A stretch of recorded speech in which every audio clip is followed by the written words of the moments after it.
പ്രവാചകൻ സല്ലല്ലാഹു അലൈഹി വസല്ലമ തങ്ങൾ പറഞ്ഞു, നിങ്ങൾ ആരെങ്കിലും കിടപ്പറയിലേക്ക് കടന്നു ചെന്നാൽ അല്ലാഹു ലാ ഇലാഹ ഇല്ലാ ഹുവൽ ഹയ്യുൽ ഖയ്യൂം,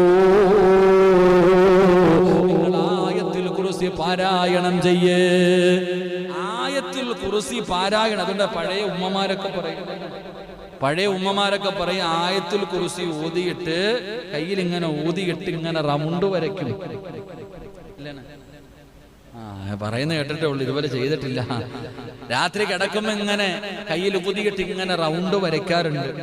അസ്റായിൽ അല്ലാതെ വേറെ ആരും കേറൂല. മലക്കുൽ മൗത്ത് അസ്റായിൽ അലൈഹിസ്സലാം അല്ലാതെ ആ വരയ്ക്കണ വലയം കടന്നിട്ട് ആരും കയറൂല എന്നാ. അതുകൊണ്ട് ആയത്തുൽ കുർസി.